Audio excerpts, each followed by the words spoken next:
¿Existe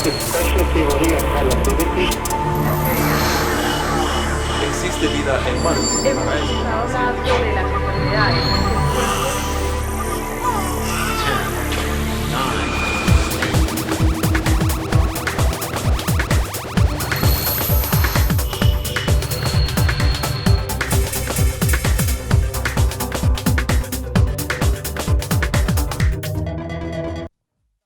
Hoy en Generación H nos acompañan dos jóvenes universitarios que trabajan en pro del medio ambiente por medio del aprovechamiento sostenible de la vida silvestre. Quédate con nosotros para conocer a fondo cuáles son los animales en peligro de extinción en México, las leyes que regulan su caza y cómo afecta esto a las comunidades que conviven con ellos. Esto es Generación H.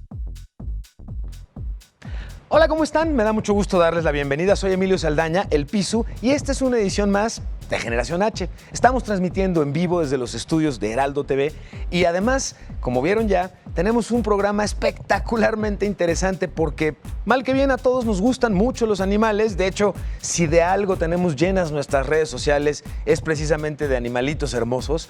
Y hablando de redes sociales, comentarles que, además de estar transmitiendo en vivo, estamos atentos y, como pueden ver aquí en nuestras redes sociales, para cualquier tema que quieran comentar con nosotros, observaciones, sugerencias, quieren sugerir invitados o temas, nos encanta la idea porque, por ejemplo, este es uno de los temas que ustedes nos han solicitado y que con mucho gusto y mucho interés estamos tratando.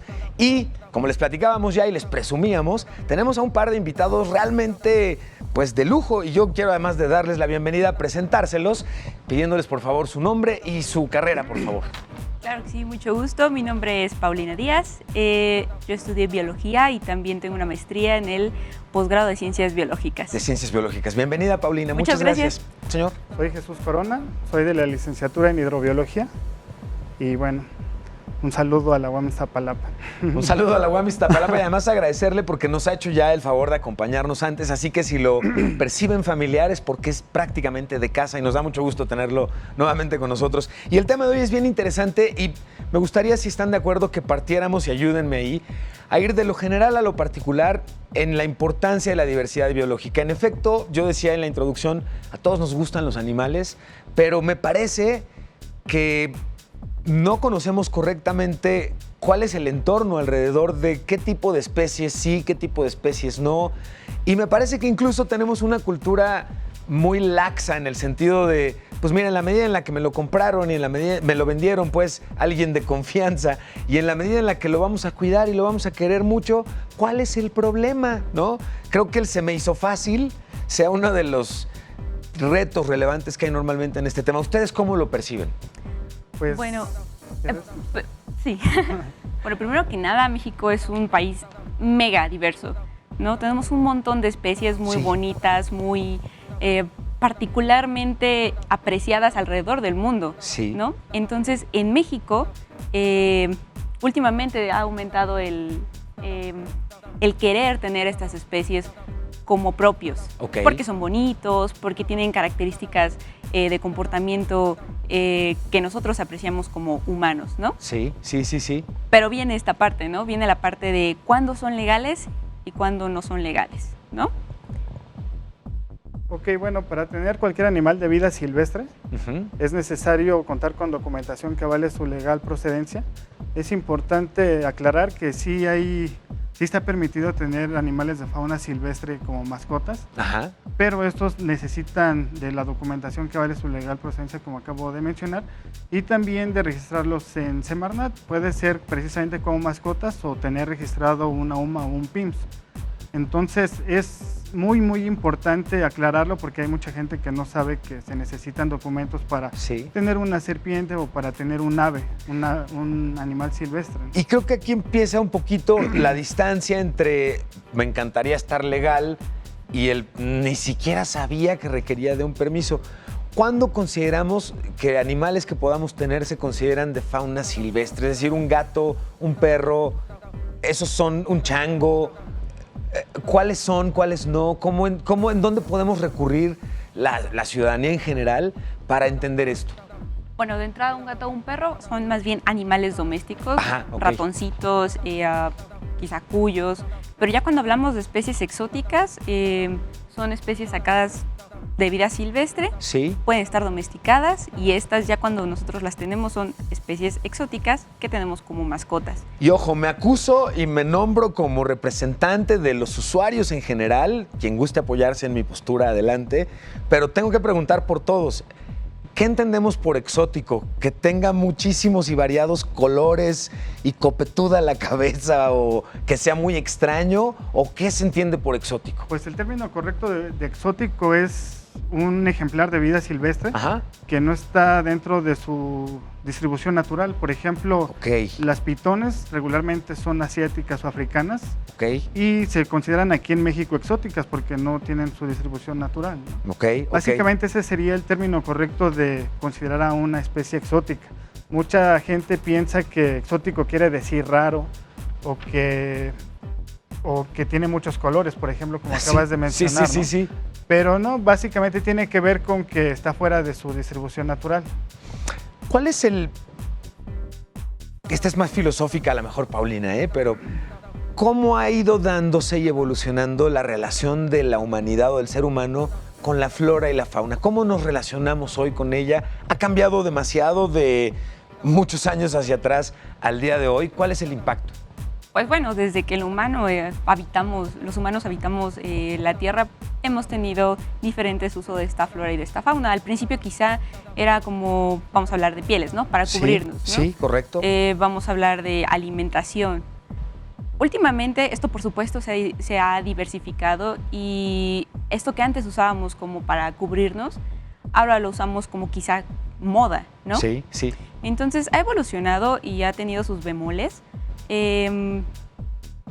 Sin embargo, este campo es súper amplio, entonces tendríamos que hablar de cada mercado en particular, ¿no? Ok, y cada mercado en particular ha tenido su propio desarrollo y evolución. Ajá. Incluso tenemos especies que han estado de moda algún tiempo y han dejado de estar de moda y eso ha permitido que se recuperen. ¿Cuáles serían hoy, por ejemplo, los animales favoritos de los instagramers y de... Hablando de pieles, bueno, en el uso textil, pues el cocodrilo es el que estaría en primer lugar. Ok. Después seguirían las chinchillas. Sí. Y de ahí, pues hay otros como el avestruz, por ejemplo, ¿no? Yo creo que serían los top del uso, pero también se hace el uso como mascota.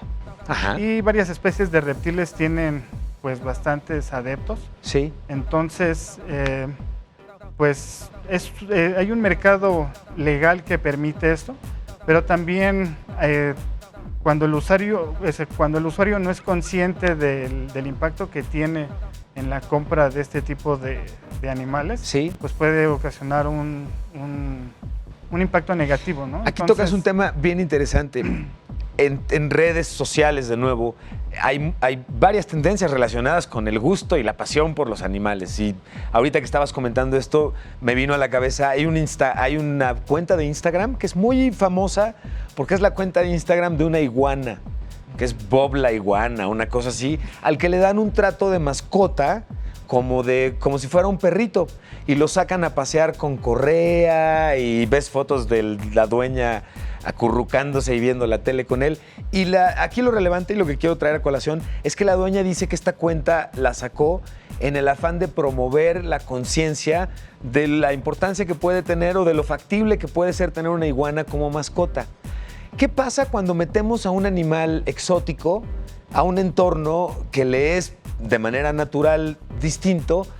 Siempre hay un impacto negativo. ¿Cuándo no? ¿Cuáles son los casos muy relevantes de un impacto negativo? Porque como bien decías tú, Paulina, aquí creo que el único dilema que tenemos al tocar el tema es la enorme diversidad de casos y particularidades, ¿no? Sí, bueno, yo creo que lo principal es saber qué tipo de animal vamos a adquirir y cómo cuidarlo, ¿no? Uh-huh. Si vamos a adquirir un anfibio, por supuesto no vamos a ponerle un suéter o vamos a ponerle una bufanda y tratarlo como bebé, porque esa no es la manera de tratar a este animal. En vez de eso podemos informarnos y saber, no, bueno, un anfibio tiene la piel súper delgada, es muy sensible, entonces, ¿cómo lo puedo cuidar sin dañarlo y pudiéndolo tener? Correcto. Aquí ahorita no puedo evitar la pregunta. ¿Tiene muchos años, de acuerdo a tu experiencia, que la humanidad humanizamos a nuestros animales? Porque este es un fenómeno que hoy vemos quizás exacerbado en redes sociales. Gente que dice que ama tanto a sus animales como a sus hijos, o que prefiere la compañía de un animal que el de los seres humanos, y los suétercitos y todo las fiestas de cumpleaños. Esta relación humanizando a los animales ha sido desde siempre. Eso depende de cada quien, ¿no? Hay personas que los humanizan demasiado y ahí sí se puede causar un daño, porque precisamente pues no dejan que el animal se desenvuelva conforme a su evolución, por ejemplo. Sí, claro, no solo lo quiero amaestrado, sino además de amaestrado lo quiero de etiqueta, ¿no? Ajá, y además pues se les facilitan las presas o la comida. Sí. Por ejemplo, las iguanas, que es el caso que mencionabas, pues en vida silvestre saben qué hojas comer. Y una iguana cautiva no se puede liberar por lo mismo, o sea, no sabría o no tendría las habilidades para alimentarse, empezando por ahí. Y lo mismo pasa con las demás especies, aunque en el caso de las serpientes, por ejemplo, pues las serpientes, aunque se les dé el alimento en cautiverio congelado o muerto, sí, pues son perfectamente capaces de comer en vida libre ratones vivos, de cazar. Entonces ahí sí no hay mucha diferencia, o no habría mucho problema, pero bueno, sí depende de la especie el nivel de daño que se cause. Y bueno, por lo mismo un animal sacado de su hábitat ya no se puede volver a reintroducir. Claro, lo volvemos inútil en el mejor sentido de la palabra. Uno pensaría, de nuevo, con la influencia que hay en medios digitales, en plataformas sociales, uno pensaría que hoy tenemos una sociedad mucho más consciente del maltrato animal. Sí veo que hoy hay cada vez más denuncia, digamos, al maltrato animal. Pero tú mencionabas hace rato la explotación todavía, por ejemplo, en términos de vestido, de chinchilla y de cocodrilo. ¿Cómo está el día de hoy el estatus? Hoy hay una mayor incidencia en la explotación ilegal de especies, hay más conciencia al respecto. ¿Cuál es el estatus que tenemos hoy? Pues por experiencia puedo decir que hay más conciencia, o sea, la gente se preocupa más por el estatus legal de los ejemplares, ¿sí?, que adquiere, y también hay más interés sobre el maltrato, o sea, prefieren ejemplares o prendas que garanticen que no se maltrató al animal. Y bueno, ahorita el mercado legal de fauna silvestre es muy cuidadoso con eso. La mayoría de las UMAS y PIMS que conozco tienen un buen manejo para el sacrificio de ejemplares. Entonces se puede decir que en ese sentido pues sí se tiene una buena concientización tanto de los productores como del consumidor. Mencionaste hace ratito un término que me llama la atención porque me queda claro que es sumamente popular dentro de quienes entienden el tema de animales, flora, fauna, y que la mayoría de la gente a la que nos gusten los animales aún así normalmente nos es un poco lejano. Dijiste una UMA. ¿Qué es una UMA? Es una unidad de manejo para la conservación de la vida silvestre. Las UMAs regularmente manejan fauna autóctona, en este caso fauna que se distribuye aquí en México. Y puede ser para conservación o para aprovechamiento extractivo. El aprovechamiento extractivo precisamente es poder introducir al mercado legal de fauna silvestre ejemplares vivos o sus partes y derivados. Entonces, básicamente... ¿Truchas? No, tienen que estar en la NOM 059 principalmente. Ajá. O estar en CITES. ¿Qué significa eso? El CITES es el convenio para el comercio internacional de especies amenazadas de fauna y flora. Y de hecho ahí parte todo esto de las UMAS y de hecho toda la infraestructura que tenemos aquí en México para el marco legal de la protección a la vida silvestre, ¿no? Ahora, si quieren, si les parece bien, para enriquecer esto que nos estabas comentando, los invito a que veamos lo siguiente que preparamos sobre la labor que realizan precisamente las UMAS. Vamos a verlo y regresamos. ¿Sabes qué son las UMAS? Sí, las UMAS, unidades de manejo para la conservación de la vida silvestre. Se trata de predios de propietarios o poseedores que voluntariamente se destinan al aprovechamiento sustentable de las especies silvestres que ahí habitan. Surgen en 1997 con el propósito de contribuir y reforzar la conservación de la biodiversidad con la producción y desarrollo socioeconómico de México. Su objetivo es promover esquemas alternativos compatibles con el cuidado del ambiente, haciendo uso racional, ordenado y planificado de los recursos naturales renovables en ellas contenidos, frenando o revirtiendo los procesos de deterioro ambiental. Cada UMA debe contar con un plan de manejo aprobado por la Semarnat, en donde se describen y programan las actividades de manejo. Las UMAs pueden funcionar como centros productores de cría, como bancos de germoplasma, como nuevas alternativas de conservación y reproducción de especies, en labores de investigación, así como educativas y de capacitación. Bueno, y como pueden ver, precisamente las UMAs funcionan y ayudan en muchos sentidos a la correcta organización y administración de lo que implique cuidar o contar con una especie, pero ¿quién puede tener una UMA, por ejemplo? ¿Hay algún tipo de requisito en particular? ¿Está abierto a todos? ¿Tengo que ser veterinario? ¿Productor de algo? ¿Cómo funciona? Bueno, las UMAs las puede tramitar cualquier persona, siempre y cuando sea legítimo poseedor de la tierra donde se va a instalar la UMA. Ok. Y pues no es necesario ser veterinario ni biólogo y de hecho regularmente las UMAs se instalan en comunidades rurales. Sí. Y son campesinos los que aprovechan su tierra y la biodiversidad que en ella se distribuye para hacer el aprovechamiento sostenible. La ventaja que tienen las UMAs es que da empleo en las comunidades rurales precisamente. Ajá. Y además ofrece incentivos para la conservación de la biodiversidad que ahí se distribuye. Ok. Y actualmente es la única manera de aprovechar la fauna silvestre que se distribuye en México. De manera legal. De manera legal. O sea, ¿en qué momento debo tener una UMA? ¿Es opcional o no es opcional en ciertos casos? No es opcional. Cuando quieres reproducir o aprovechar cualquier especie silvestre, bueno, excepto insectos y algunas especies marítimas. Ok. Sí es necesario tramitar la UMA. Puedes tener la documentación, de hecho, que avale la legal procedencia de los ejemplares, pero si no tienes un permiso de UMA, un plan de manejo aprobado, también te pueden levantar los animales de manera precautoria, Profeba, por no contar con el plan de manejo. Entiendo. Hace un momento platicábamos de especies exóticas y dentro de lo exótico hoy también mucha gente entendemos, quizá porque viene a veces pegadita la expresión, pero entendemos en el sentido de la extinción una especie exótica. A veces lo exótico me suena porque quedan 10, ¿no? Bueno, creo que son temas un poco diferentes. Sí. Porque una especie en peligro de extinción no siempre es exótico. Ajá. Una especie en peligro de extinción sí puede estar amenazada por el comercio, por su uso, pero precisamente para eso está la CITES, la convención que mencionaba Jesús hace un momento. ¿Cuáles son hoy las especies en extinción que consideran ustedes más famosas que tenemos actualmente en nuestro país? Pues los primates, el mono araña y el mono aullador, de hecho están en la categoría de CITES 1 del CITES, y ahí se enlistan las especies que están en peligro de extinción y de las cuales se prohíbe su venta. Categoría 6.1. Categoría 1 del CITES. 1. Bueno, en el apéndice 1 del CITES, ahí se enlistan las especies que están en peligro de extinción y de las cuales queda prohibida su venta.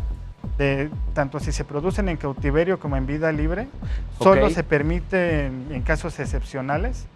Y bueno, hablando de los apéndices del CITES, en el apéndice 2, para que quede un poco más claro, se enlistan especies que no necesariamente están en peligro de extinción, pero que su comercio podría dejarlas vulnerables. Entonces, por eso se regula para evitar. Eso sería, digamos, un paso antes de decir, oigan, ellos ya están en peligro de extinción. Estaríamos, digamos, un paso antes en términos de no me quiero acercar al callejón de los trancazos de poner en peligro la especie. Tenemos un gráfico justamente de las especies que hay en peligro de extinción. Me gustaría ver si lo podemos comentar juntos, porque aquí lo que querríamos es insistirle a mucha gente, a la gente que nos acompaña en el programa, en que particularmente, por ejemplo, estas especies que están viendo, el ajolote, el jaguar, el oso negro, el ocelote, el lobo mexicano, el guacamayo rojo, la vaquita marina, que ya recordamos además un triste y célebre caso legislativo tuitero al respecto de la vaquita amarilla, y la tortuga caguama se encuentran justamente en peligro de extinción, por lo que es muy relevante no cazarlas, no comprarlas, no comerlas, no vestirlas. ¿Qué otra cosa es importante que consideremos la ciudadanía en general con este tipo de especies?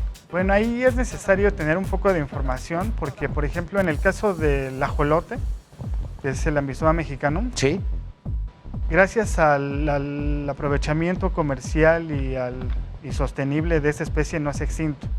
De hecho, si se hubiera prohibido su venta, ahorita ya estaríamos hablando de que estaría extinto porque básicamente se extinguió del medio silvestre. Ok, retracto lo dicho, borro ese tweet. Si consumamos ajolote, ¿cómo debemos consumirlo? De manera legal, y cuando se consume de manera legal uno aporta recursos para las personas que están haciendo conservación de esta manera, ¿no? Okay. Entonces, aquí me salta algo bien relevante porque en redes sociales vemos mucho que la tendencia políticamente correcta hoy, no sé si aplique solamente a perritos y a gatitos, es el adopta, no compres. Pero por lo que estamos platicando a lo largo del programa, pues a mí me parecería que comprar no necesariamente está mal, o sí, o estoy en lo que sáquenme de este error. Pues no, para perros y gatos yo creo que adoptar está bien, pero para las especies exóticas, como bien dice Jesús, sería importante apoyar a los productores, ¿no? Sobre todo mexicanos, que están en esta labor, ¿no? Que tienen toda esta responsabilidad de reproducir, vender, cuidar a los animales. Y cuando tú les compras, los apoyas y apoyas su economía y también apoyas a la economía de México. Porque me llama la atención este caso del ajolote. Si pensamos que está en extinción, la mayoría de la gente lo primero que nos viene a la cabeza es, ok, esto que decía yo equivocadamente, ¿no? Bueno, no lo compran, no lo consumen, no se le acerquen, déjenlo en paz, ¿no? Pero nos aclaras tú, Jesús, que pues no es por ahí el tiro. De hecho, uno puede hacer conservación consumiendo especies que se producen, por ejemplo, en UMA o en PIMS, sí, que tienen su aprovechamiento legal, porque precisamente pues uno aporta recursos para seguir con esa actividad. Ajá. En caso contrario, pues no va a haber recursos para seguir con este tipo de manejo que realmente también es muy caro. Tener una UMA o un PIMS sí requiere de bastante inversión económica y de tiempo, ¿no? Y de hecho, pues, hay casos de PIMS y UMAs que han quebrado aquí en México porque pues, la gente está desinformada y luego no les compran, ¿no? Entonces, hay que tener mucho cuidado en ese sentido, porque muchas veces lo que parece malo en cuestión de vida silvestre no lo es, como en este caso, ¿no? Muchos piensan que es malo comprar vida silvestre, sí, pero no, o sea, al contrario, uno puede aportar más comprando un ejemplar de vida silvestre legal que apoyando las prohibiciones. ¿Cuál sería entonces hoy el papel que juegan incluso las comunidades que viven en zonas donde hay especies particulares dentro de todo este ecosistema que estamos describiendo? Porque entonces me queda claro que en muchos casos incluso el comprar correctamente implica incidir de manera positiva en la economía local de alguna comunidad. Por supuesto, pues mira, si vemos a esta actividad del comercio de vida silvestre como una cadena de comercio, ¿sí? Vamos a empezar con los eslabones que inician todo esto, ¿no? Por favor, sí. Los productores, los que recolectan, todas estas personas que tienen el manejo de estas especies y luego van a ir a venderlo a quizá algún distribuidor y de ahí nos va a llegar a nosotros. Es muy sencilla esta cadena. Digamos, ajá. Por supuesto, a veces se hace más compleja, sí, pero bueno, entendamos como 3 bolitas, ¿no? Maravilloso, sí. Entonces de ahí uno puede, no solo mueve la economía de este vamos a llamarlo de este poblado, sí, sino que este dinero, esta información, esta riqueza va a salir hacia todo México, ¿no? Y también existen casos en donde UMAs de aquí de México también exportan a otros países fuera de México. Ok. Comparativamente hablando, la legislación actual que hay en nuestro país comparada con otros países, ¿es competitiva? ¿Protege correctamente la gran variedad de especies que tenemos? ¿Es avanzada? ¿Cómo consideran que estamos hoy en ese sentido? Yo considero que es competitiva. El problema es que, de hecho, se han querido impulsar prohibiciones, sí, que como con los ejemplos que acabamos de mencionar, pues las prohibiciones no nos llevan a nada. Por ejemplo, ahorita se quiere impulsar una modificación al artículo 55 de la Ley General de Vida Silvestre. En estos momentos. Ajá, en estos momentos que quiere prohibir la importación, exportación y reexportación de ejemplares de vida silvestre para uso comercial, industrial y para la industria textil. Chinchillas, cocodrilos. Todo. Ok. Eso sería un grave error porque, de hecho, Conavio ha luchado por hacer un mercado legal y sustentable del cocodrilo Moretti aquí en México, precisamente para apoyar a las comunidades rurales como una manera de incentivar el comercio en comunidades rurales donde no hay empleo, y pueden aprovechar ese recurso. Y bueno, ese recurso, además de generar incentivos económicos, empleo en comunidades rurales, también apoya la conservación de la especie sujeta a manejo, en este caso cocodrilo Moretti, y también aporta a la conservación del hábitat. Es decir, esta ley, por lo que estás comentando, lo que plantearía sería prohibir aquí en México algo que podríamos traer de otro lado. O prohibirlo aquí en México, no obstante, están reconocidas comunidades y polos de desarrollo económico alrededor de esa misma especie. Pues prohibir el mercado en general. Con esa iniciativa, pues sí se afectaría tanto al mercado local como de otros países. Esto está súper interesante. Tenemos un gráfico justamente que preparamos para ustedes sobre la Ley General de Vida Silvestre y Jesús, nos vas a ayudar perfecto entonces a entender cuáles serían las implicaciones. Habla, por ejemplo, de prohibir la importación, exportación, reexportación de ejemplares exóticos que ya estábamos describiendo, sus partes y derivados con fines comerciales e industriales, así como la utilización para la producción de pieles y aplicaciones en la industria textil, del vestido y del calzado. Tengo 2 puntos más, pero en estos 2 que estamos viendo en este momento, ¿cuáles son las implicaciones? Porque además, algo que la audiencia que nos acompaña sabe, y si no, para eso está su piso y sus invitados. Cuando hablamos de modificar una ley, el simple hecho de modificar una coma, de cambiar el orden en el que el fraseo viene, tiene muchas implicaciones. ¿Cuáles son hoy estas implicaciones, Jesús? Bueno, estas implicaciones, como se lee esta ley, bueno, la han anunciado como para atacar al mercado de la moda, supuestamente por maltrato o porque el uso de las pieles se considera maltrato, cosa que no es así cuando se maneja de manera legal y mucha de la industria de la moda sí lo hace correctamente. Pero lo que se lee entre líneas es la prohibición de todos los ejemplares de vida silvestre de exportación, porque está mencionando precisamente que es al comercio, bueno, que es para el comercio y a nivel industrial, ¿no? Digamos que aquí la dedicatoria de la ley o el espíritu que traería la ley sería el prohibir que de manera ilegal se produzcan botas de cocodrilo, cinturones de otro animal de hecho, exótico. Ese es un problema, porque el comercio legal con CITES precisamente se impulsó para combatir el comercio ilegal. Entonces, por eso, varios países firmaron el convenio CITES para amortiguar este problema del tráfico ilegal de fauna silvestre, porque realmente la demanda de fauna silvestre jamás se va a detener y el comercio ilegal tampoco. Eso es importantísimo entenderlo, claro. Y de hecho, cuando uno prohíbe, por ejemplo, en este caso que se prohíban las pieles ilegales van a aumentar de precio y va a ser un mercado más jugoso para... O sea, y sin querer, nuestra ley lo que está haciendo es en realidad le está haciendo el caldo gordo al mercado, al comercio informal e ilegal, e incluso le estoy dando razones para hacer más caro el producto, porque es más difícil de conseguir, y entonces más sofisticado y tal. Tengo 2 puntos más de la Ley General de Vida Silvestre que quisiera comentar con ustedes, que van mucho en este mismo sentido. El límite 2021 para retirar los productos respectivos del mercado, es decir, de esta ley entrar en vigor, tendría de aquí al 2021 para que se retiraran aquellos productos que tú estabas justamente mencionando del mercado. Pero recordemos, afectando también entonces, en todo caso, al mercado formal que incluso se ha intentado impulsar en nuestro país, ¿correcto? De hecho, el único que afecta es al mercado formal.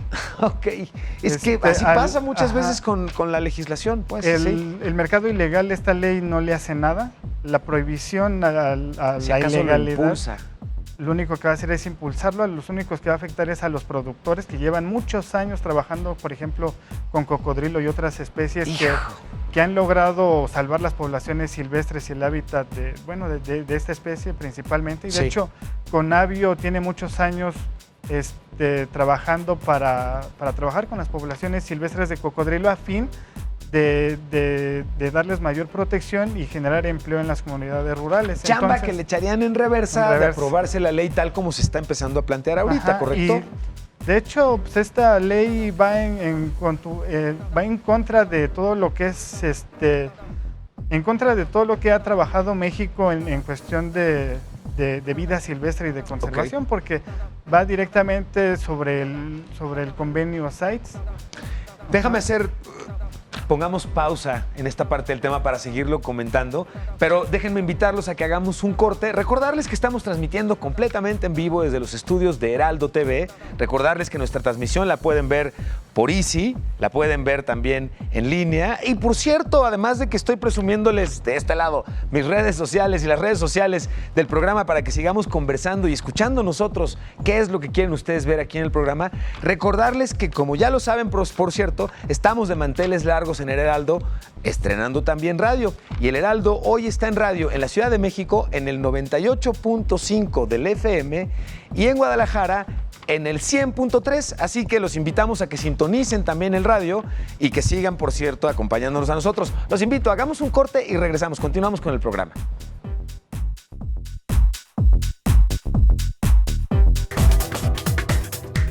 Regresamos.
Continuamos. Ya estamos de regreso transmitiendo, como ya les había yo presumido, desde los estudios de Heraldo TV. Y bueno, hay una noticia muy interesante, además de que ya estamos en radio. Les quiero recordar, por cierto, las estaciones en las que el Heraldo está transmitiendo en radio es en la Ciudad de México, estamos en el 98.5 del FM y en Guadalajara estamos en el 100.3 para que puedan sintonizarnos y acompañarnos. Y celebrar ciertas de las noticias que hay interesantes. Y en el caso del tema que estamos tratando el día de hoy, hay una noticia que a todos nos ha doblado, hecho ternurita y que tiene que ver con los lobitos que nacieron en el zoológico de Chapultepec. Y al respecto les preparamos lo siguiente para que lo vean y regresemos y lo platiquemos por acá.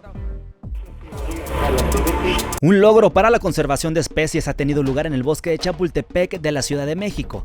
Se trata del nacimiento de cachorros de lobo mexicano, un animal en grave peligro de extinción que comparte hábitat original al norte de México y sur de Estados Unidos. El lobo mexicano es una especie en grave peligro de extinción. Estuvo en los años 50, 60 a punto de extinguirse y es una especie que compartimos con Estados Unidos. Y gracias a los esfuerzos en cautiverio, en los zoológicos, se ha ido recuperando. Entonces cada lobo que nace, lobo mexicano, pues es un gran logro para el programa de recuperación de esta especie entre los dos países, ¿no? Son un total de 6 cachorros nacidos hace mes y medio en el zoológico de Chapultepec y recientemente se dieron a conocer al público, crías de ceje y ri, los únicos lobos de esta especie aquí en el zoológico.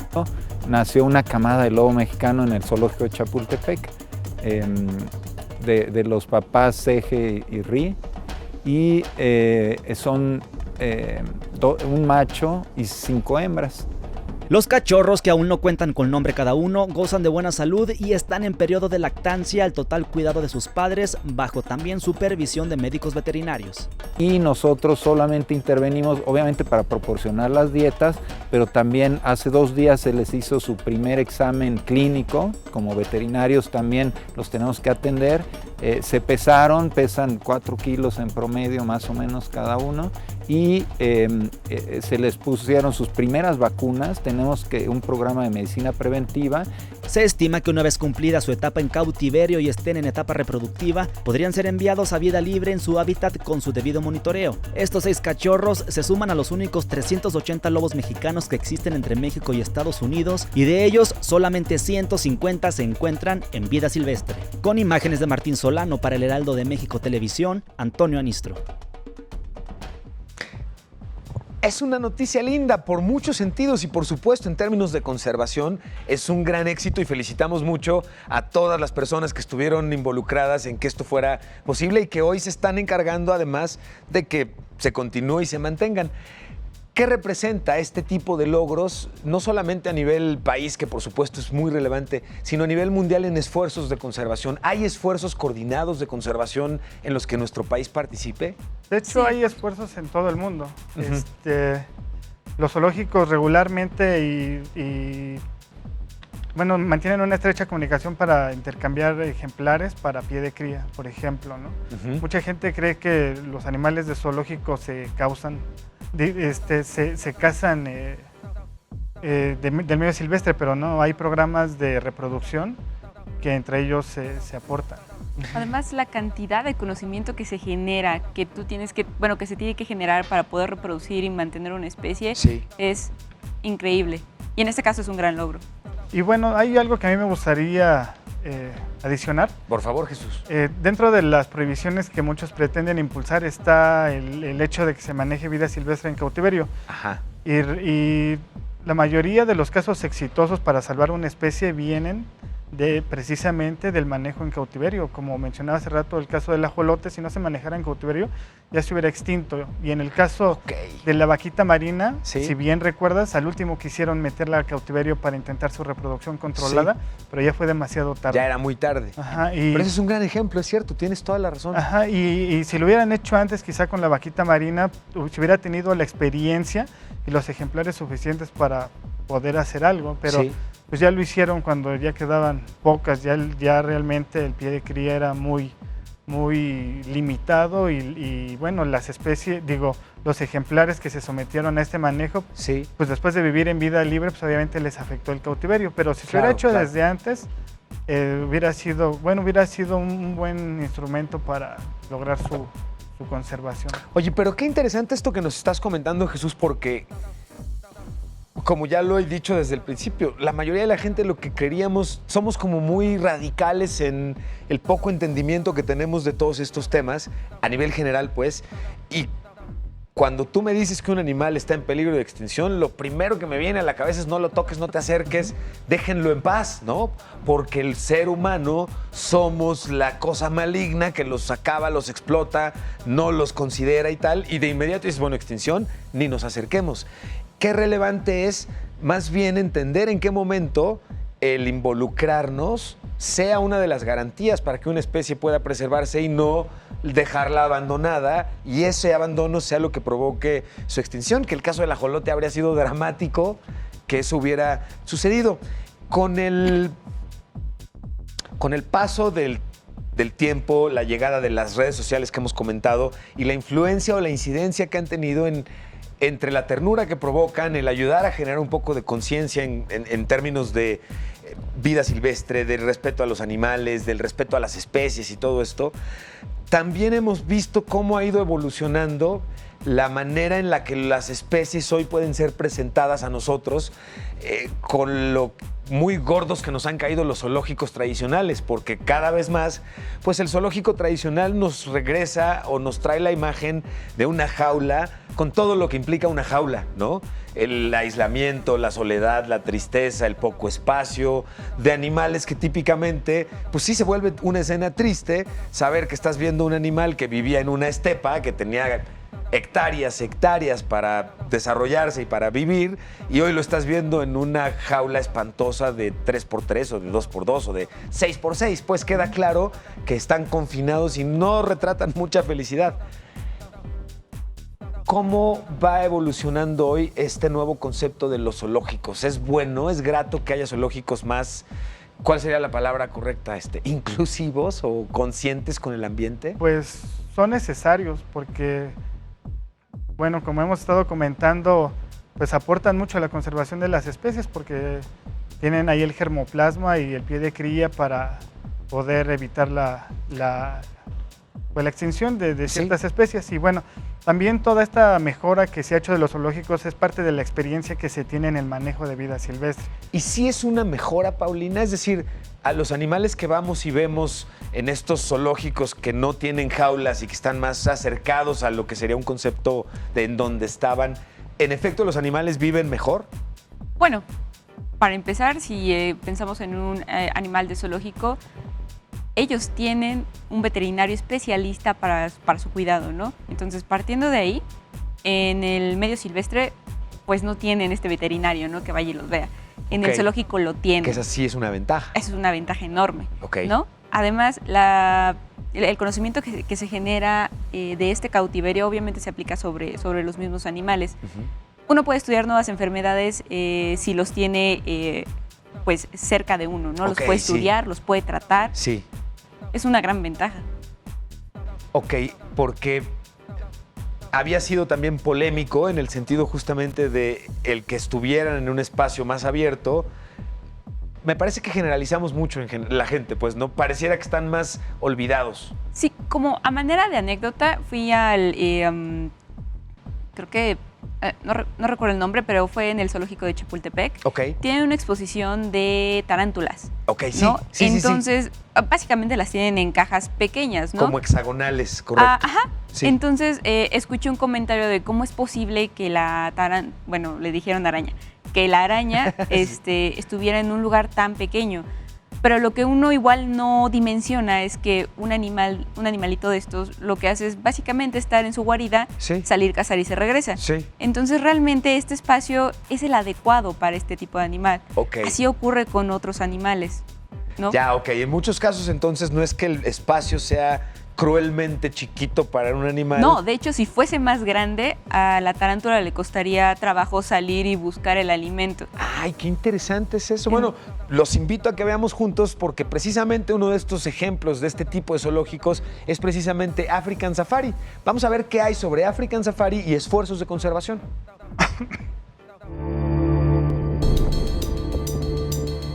Uno de los centros de conservación animal más importantes de América Latina, representa también una de las máximas atracciones turísticas en Puebla y es el African Safari.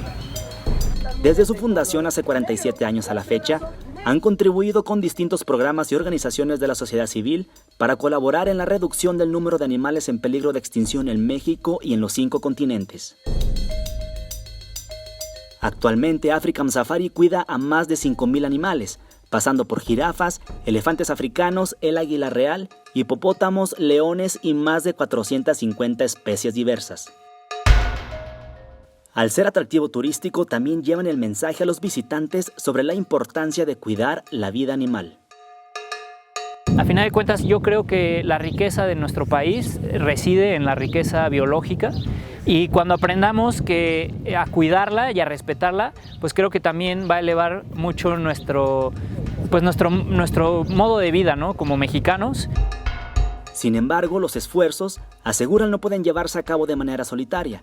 El apoyarse con distintas organizaciones ha hecho que el trabajo se replique hacia afuera en las comunidades donde se vive la caza furtiva de algunas especies. Esta es una actividad que se realiza por un grupo grande de estudiantes, colaboradores, científicos inclusive de otros países, que entre todos tratamos de darles a la gente local los argumentos del por qué les beneficia que sigamos teniendo a estas especies cerca de sus comunidades. Pasear por el African Safari es darnos cuenta de la diversidad de flora y fauna que en México existen. Pero el cautiverio y la suma de esfuerzos indican que también nuestro país ocupa el 3er lugar a nivel mundial con más especies en peligro de extinción. Entonces sí, hay muchas especies que cuidar, estamos a muy buen tiempo de empezar a hacerlo y cada uno de nosotros pues puede poner su granito de arena para el cuidado de estas especies. Encontrarnos con el mundo animal y su amplia diversidad es apreciar las bondades de la naturaleza, pero también es ver de frente que hay luchas por ganar y la conservación de las especies es una de ellas. Y ahorita que hablaban justamente de nuestro granito de arena, en muchos sentidos es muy importante que recordemos que cuando asistamos a este tipo de lugares, la interacción que nosotros tengamos con los animales debe ser única y exclusivamente aquella que los mismos guías nos indiquen que esté permitido y nos indiquen en qué momento se puede hacer. Y esto por dos razones primordiales. La primera, por nuestra propia seguridad. Y en segundo, por supuesto, por el bienestar de los animales, por asegurarnos de que nuestra interacción con ellos no los ponga demasiado tensos, porque al final del día lo que no queremos es que se estresen. Queremos conocerlos y poder interactuar, pero no queremos que se estresen. Yo quisiera preguntarles, me interesa que tocáramos, y nos quedan algunos minutos, sobre los temas que hay que estar alertas, sobre la ley que se está planteando el día de hoy, por el interés que genera el tema mismo y porque la participación hoy vemos de la ciudadanía, incluso si en algún sentido puede ser agarrar a tuitazos a nuestros legisladores, hoy vemos que es positiva. Entonces, quiero que por favor podamos compartir eso al respecto, pero al mismo tiempo me gustaría preguntarle lo siguiente. ¿Cómo se discute estos temas hoy en los espacios universitarios? ¿Cómo se bajan este tipo de intereses en las universidades? ¿Sucede? Pues Sí. sucede, pero es limitado. De hecho, por eso impulsamos un simposio de aprovechamiento sostenible de vida silvestre, porque dentro de las clases es muy raro que se toquen este tipo de temas y de hecho hay chavos que están estudiando biología y de hecho que ya están titulados, Sí. que de repente ves que apoyan una prohibición que va hasta en contra de sus propios intereses de él como profesional, ¿no? Sí. Entonces, por eso impulsamos el simposio de aprovechamiento sostenible y tuvo su primer evento en octubre del año pasado. Y la idea es vincular al sector estudiantil con el académico, las autoridades ambientales Sí. y la sociedad civil en general.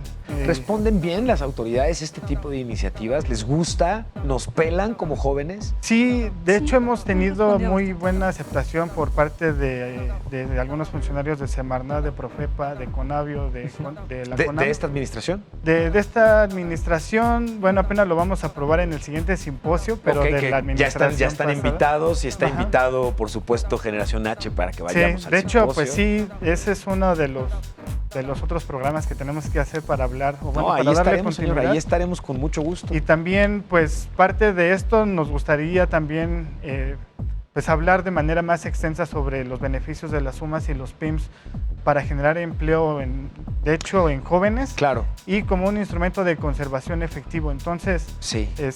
creo yo que se le debe dar el valor que merece ese sistema de conservación. ¿Cuál ha sido, Paulina, el aprendizaje a través del simposio? ¿Qué les ha dejado y qué agenda se ha ido abriendo a través del simposio que han realizado? Creo que lo más importante de este simposio es saber que podemos cooperar entre la academia, entre la sociedad civil, los elementos políticos, que sí podemos hacer una mancuerna para poder generar este desarrollo sostenible, este uso sustentable de la vida silvestre. Eso para mí fue maravilloso porque pudimos hacer mancuerna y hubo de todo. Incluso hubo un evento cultural donde unos niños de una institución fueron a cantar sobre el uso de vida silvestre, ¿no? Entonces puedes juntar a todo mundo para poder llegar a un objetivo en común.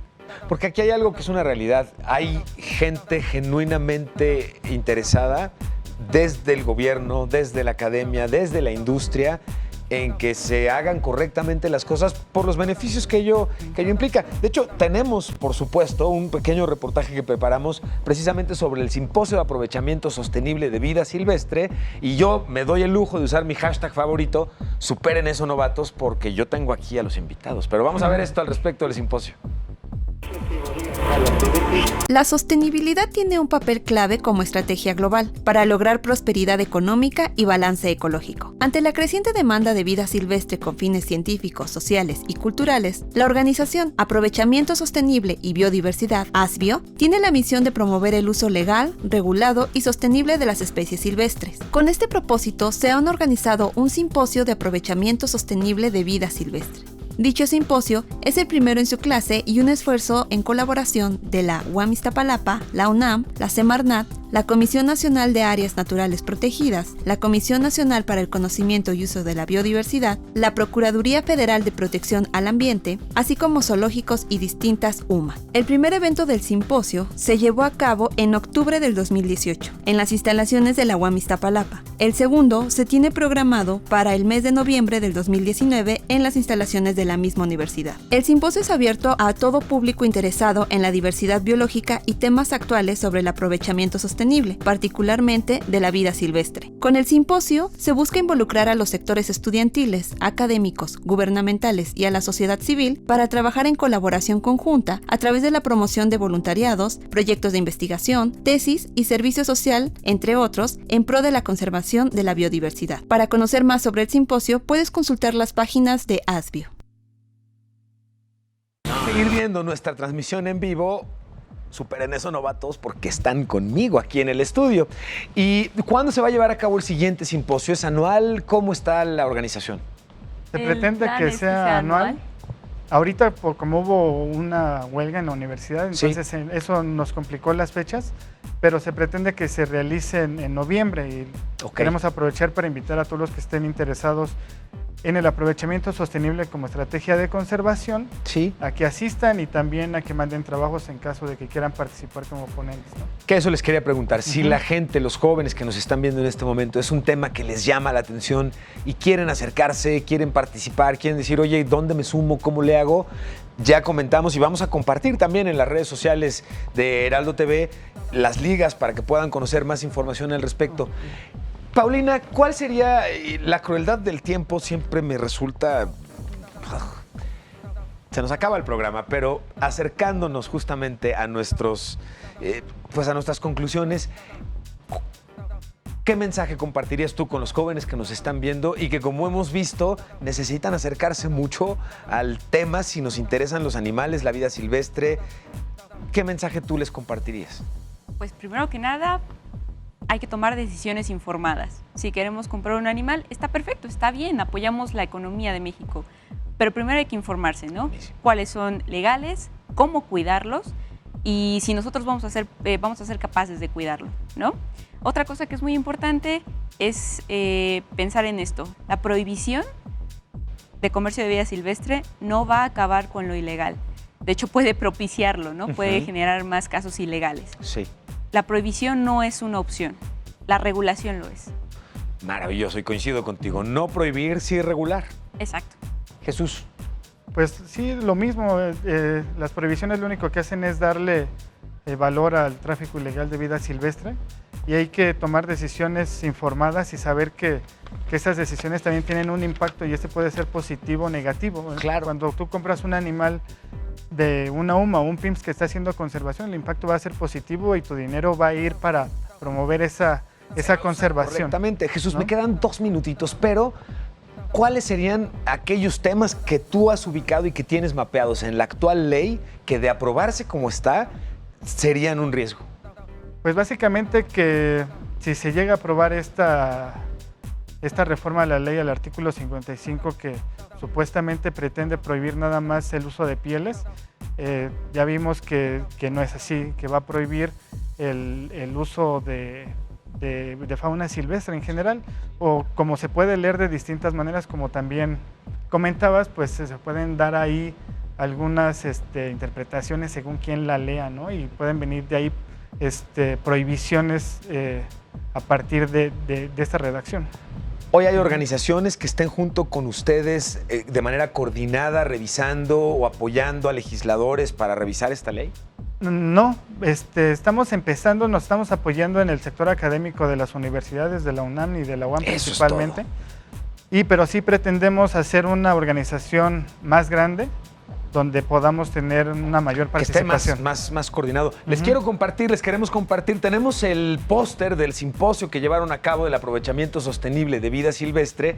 Este es del simposio que se llevó a cabo justamente en octubre del 2018, pero queríamos traerlo a colación para que lo tengan presente, para que busquen en redes justamente el siguiente simposio que ya vemos que se va a llevar a cabo en noviembre y los invitamos a participar.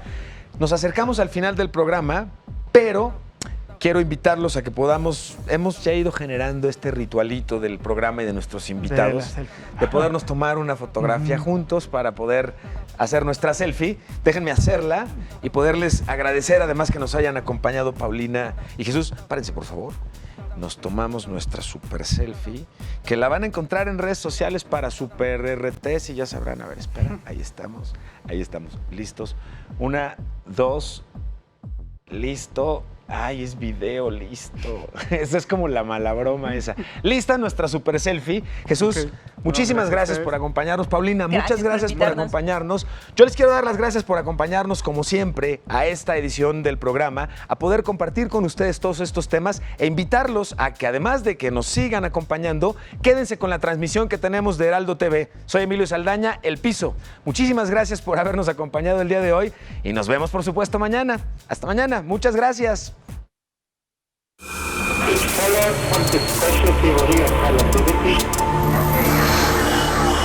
Existe vida en Marte. Hemos estado hablando de las enfermedades.